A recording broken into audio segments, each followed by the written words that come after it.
आज है doctors day और हमारे साथ उपस्थित हैं डॉक्टर कुंवर अनुराग सिंह और यूट्यूब चैनल अजीत एक्सप्रेस की तरफ से डॉक्टर्स डे की बहुत बहुत शुभकामनाएं, हार्दिक बधाई।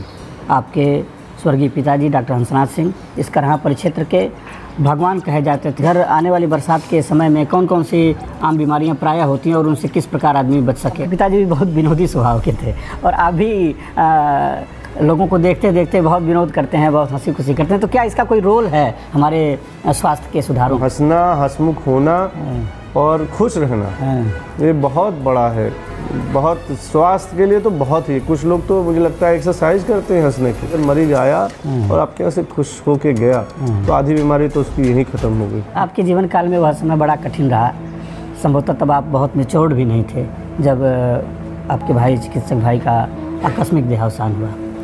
उससे कैसे उभरे? हमारे परिवार को उस घटना ने पूरा झकझोर दिया। जय हिंद मित्रों, आज हमारी मौजूदगी है उत्तर प्रदेश के मऊ जनपद अंतर्गत करहा बाज़ार में और आज है डॉक्टर्स डे और हमारे साथ उपस्थित हैं करहा परिक्षेत्र के प्रख्यात चिकित्सक और हम सभी के मित्र डॉक्टर कुंवर अनुराग सिंह। आपको सबसे पहले हमारे यूट्यूब चैनल अजीत एक्सप्रेस की तरफ से डॉक्टर्स डे की बहुत बहुत शुभकामनाएं, हार्दिक बधाई। हृदय से धन्यवाद। आज डॉक्टर्स डे है, आप सभी लोगों का, बहुत सारे लोगों का दिवस होता है, आज चिकित्सकों का दिवस है, तो क्या कहना चाहते हैं इस अवसर पर? चिकित्सा क्षेत्र में अगर चिकित्सक डे की बात की जाए तो आप रोगियों का जो सहृदय से सबसे पहले धन्यवाद और आपकी सेवा करके जो हमें एक सम्मान मिलता है उसी से ये डॉक्टर्स डे के लिए आज आप यहाँ आए हुए हैं। मरीजों की सेवा करना ही एक हमारा परम कर्तव्य है। अपने सहित तमाम जो चिकित्सक हैं भारत राष्ट्र के और पूरे विश्व के, उनके बारे में क्या कहना चाहेंगे आज इस दिवस पर?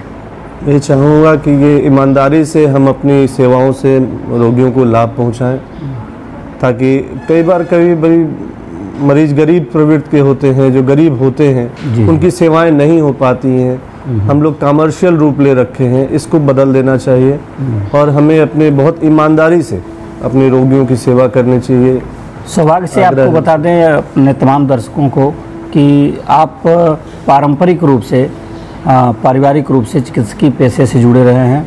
आपके स्वर्गीय पिताजी डॉक्टर हंसनाथ सिंह इस करहा परिक्षेत्र के भगवान कहे जाते थे और गरीबों के मसीहा कहे जाते थे। बहुत ही ख्याति प्राप्त चिकित्सक, मृदुल स्वभाव और हंसमुख स्वभाव के व्यक्तित्व थे।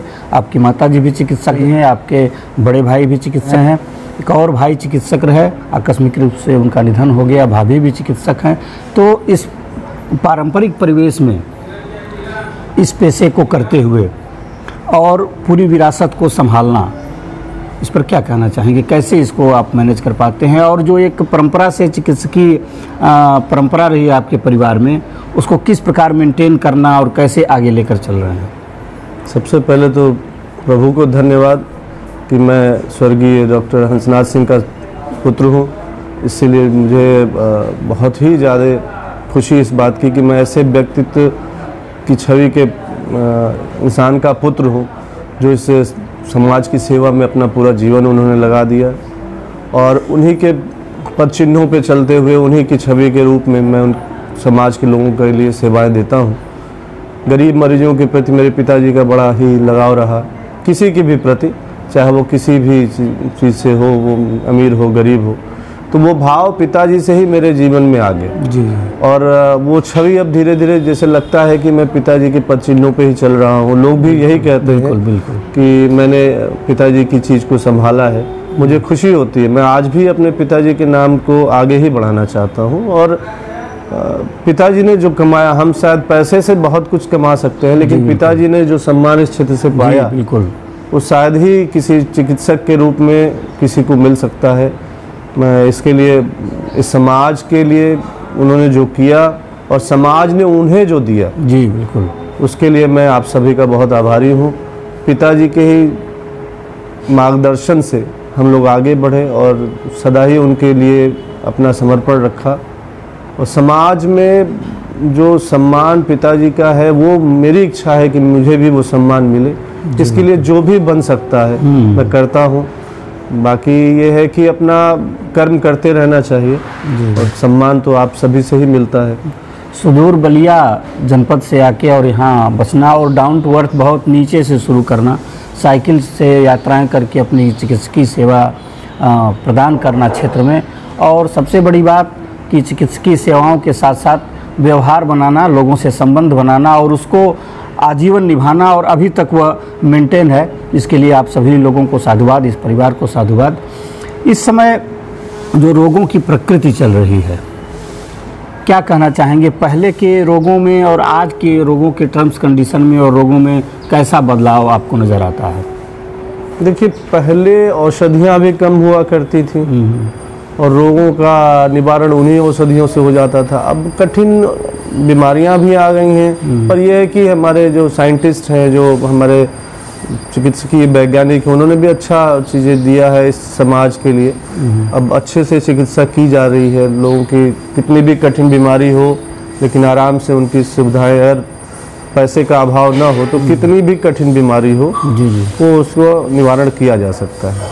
रही बात गरीब मरीजों के लिए, तो उसके लिए सरकार की भी अन्य योजनाएं हैं और उनसे उन गरीब मरीजों को लाभ मिलता है। हम विनम्र हमारी विनती है हमारे समाज के चिकित्सकों से कि बहुत साधारण रूप में हमें उनका एक इलाज देना चाहिए, जिनके पास पैसे का अभाव है और पैसे के अभाव में वो इलाज नहीं करा पाते हैं। तो अगर इच्छा शक्ति अपनी मजबूत रखें तो थोड़े से अनुदान से, लोगों की सहायता से हम उन गरीब मरीजों का भी विधिवत इलाज दे सकते हैं। थोड़ा अपना स्वार्थ अगर हम छोड़ दें, हमें अपने स्वार्थों को भूलना पड़ेगा, तब इस डॉक्टर डे का जो महत्व है वो हमें पता लगेगा। इस समय मूल रूप से कौन कौन सी बीमारियां आम हैं जो समाज में लोगों को देखी जा रही हैं और उनसे क्योर करने की आवश्यकता है? अभी तो मेरे समझ से जो चेचक हमारे समाज से चला गया था, हमारे इस देश से, वो पुनः अच्छी तरह से फिर से स्थापित हो रहा है। जी। और मैं सरकार का ध्यान आकृष्ट करना चाहूँगा इस चेचक के लिए कि इसके लिए जो कुछ वैक्सीनेशन या जो भी चीज़ें की जाए, ताकि अभी हमारे एक नज़दीकी गांव महापुर में पूरा गांव जो है चेचक से प्रभावित था, पूरा गांव। जी। और अब वो बहुत ही विकराल स्थिति उत्पन्न थी, लेकिन मुझे लगता नहीं कि बहुत ज़्यादा उस पर कोई आकृष्ट हुआ। और दूसरा, टीवी हमारे समाज में बहुत था, लेकिन सरकार की बहुत सी कोशिशों की वजह से अब वो चीज़ समाज से बहुत हद तक दूर हो गई है। टीबी के रोग काफ़ी कम हो चुके हैं। कैंसर के लिए भी इलाज काफ़ी उपलब्ध है। तो इस तरह की बीमारियां ज़्यादातर हो रही हैं। बारिश का मौसम आया तो इसमें बैक्टीरियल इन्फेक्शन बहुत ज़्यादा होगा। अच्छा, बारिश के समय में। हाँ, पहले डायरिया, डिसेंट्री, कालरा, बहुत सी बीमारियां होती थी, लेकिन अभी क्या है, हाइजीन सभी लोगों ने अपने मेंटेन कर रखा है, तो अपना हाइजीन मेंटेन होने की वजह से अब वो बीमारियां काफ़ी हद तक कम हो गई हैं। बरसात का महीना शुरू हो गया है और इधर आने वाली बरसात के समय में कौन कौन सी आम बीमारियां प्रायः होती हैं और उनसे किस प्रकार आदमी बच सके और कैसे सुरक्षा? इस समय डायरिया का प्रभाव, डायरिया, डिसेंट्री, कालरा का प्रभाव पहले बहुत हुआ करता था। अभी लोगों ने अपनी हाइजीन मेंटेन कर रखी है, साफ सुथरा हाथ धुल के खाना और खाने को बासी न खाना, तो इससे काफ़ी हद तक कुछ मोदी के स्वच्छता अभियान के द्वारा और कुछ कोरोना काल जो गुजरा है उससे भी लोगों के अंदर जागरूकता। हाँ, बहुत असर आया है कोरोना काल के बाद। और मोदी जी का तो खैर आह्वान है, तो समाज में जो शौचालय उन्होंने दिया, तो ये सब जो बारिश के दिनों में बैक्टीरियल ग्रोथ होता है वो काफ़ी हद तक कम हो गया है। तो अभी कालरा का प्रभाव काफ़ी कम है, बहुत कम मरीज आते हैं कालरा के। ये एक अच्छा संदेश है हमारे देश के लिए कि कालरा के मरीज काफ़ी हद तक कम हुए। लेकिन अभी भी अगर हम स्वच्छ रहे तो इस समय हमें डायरिया वगैरह का इन्फेक्शन बहुत ज़्यादा होता है। बारिश में बैक्टीरियल इन्फेक्शन की वजह से कुछ फुंसियाँ, फोड़े, इन्फेक्शन और पेट खराब होने की समस्या बहुत कठिन रहती। तो उबला पानी, मेरा एक आह्वान है कि आरओ के पानी से बेहतर है कि हम घर में पानी उबालें, उसे ठंडा करके उसे पिएं। तो वो काफ़ी लाभ पहुँचाता है। भी क्या है कि हम लोग आरओ पे डिपेंड हो गए, तो मोस्टली जो मिनरल्स हैं वो निकल जाते हैं। तो जो हमारी शरीर को मिनरल्स मिलने चाहिए वो मिल नहीं पाते, तो हम अक्सर थकान महसूस होना, इस तरह की समस्या काफ़ी बनी रहती। तो हमको लगता है कि ज़्यादातर हमारा ये अपना विचार है कि ज़्यादातर लोग पानी उबालें, उसे ठंडा करें और उसे ही पिएं। जी जी। इस समय समाज में देखा जा रहा है कि ज़्यादातर लोग कम उम्र से ही शुगर के रोगी हो जा रहे हैं, ब्लड प्रेशर के रोगी हो जा रहे हैं, ब्लॉकेज के रोगी हो जा रहे हैं, और दिल की तमाम बीमारियां, बहुत सारी मौतें बहुत कम उम्र के लोगों की हुई हैं। इसके अलावा बहुत सारे लोग डिप्रेशन में, तनाव में, पहले की अपेक्षा तनाव आजकल के जीवन शैली में बढ़ गया है। इसको लेकर क्या कहना चाहेंगे? देखिए, हम अपनी जो भारतीय दिनचर्या है उसको एकदम भूल गए। पहले जो हम लोग जिया करते थे, हाँ हाँ, समय से सो जाना। मैं बचपन में पिताजी के साथ जाता था, तो जब ग्रामीण क्षेत्रों में जाता था तो 7-8 बजे तक सन्नाटा हो जाता था। जी बिल्कुल। अभी क्या है, लोगों की दिनचर्या ही बदल गई है पूरा। वो रात के 12 बजे तक मोबाइल देखते हैं, सुबह के 8-9 बजे तक सोते हैं, धूप निकलने के पश्चात अपनी दिनचर्या शुरू करते हैं। ब्रश और शौच जाने की प्रक्रिया उनकी धूप निकलने के बाद होती है। तो सारा सिस्टम ही हमारे हिंदुस्तानियों का चेंज हो गया है। हम वॉक पे, हमारे लगता है हम भारतीय लोगों में 5% लोग ही मॉर्निंग वॉक और ये सब दिनचर्या में योग प्राणायाम करते हैं, बाकी सब सुनते हैं, करते कोई नहीं है। तो ये चीज़ें जो हम अपनी दिनचर्या बदल रखे हैं, भारतीय सभ्यता के अनुसार अब रहना भूल गए हैं, तो ये भी एक बहुत बड़ा कारण है डायबिटीज़ का, अनिद्रा का। जब हमारी नींद ही पूरी नहीं होगी तो तमाम तरह के तनाव पैदा होंगे। तो ये डिप्रेशन, तनाव जो कुछ भी है वो हमारे खुद की पाली हुई बीमारी है। हम अपने अगर दिनचर्या को सही कर लें तो इससे डिप्रेशन, डायबिटीज़, हाइपरटेंशन, समय से सोना, समय से जगना, समय से भोजन करना, जो हमारे आयुर्वेद में है कि हमें शाम ढलने से पहले भोजन कर लेना चाहिए। लेकिन हम अपनी दिनचर्या में ही इतने व्यस्त हैं कि सबसे पहले हम पैसे कमाने सोचते हैं, खूब पहले पैसे कमाते हैं, उसके बाद उन पैसों को खूब उपयोग करते हैं। फिर जब वो पैसा जो हम कमा के बचाए रहते हैं, और जब बीमारी बढ़ जाती है तो उसका उपयोग अपने शरीर पे हम करते हैं। जैसे डॉक्टर साहब ने कहा कि हमारी आज की जीवन शैली, खान पान और हमारी जो आदतें हैं उनमें सुधार की आवश्यकता है। इस समय योग का बड़ा प्रचलन चला है, प्राणायाम का।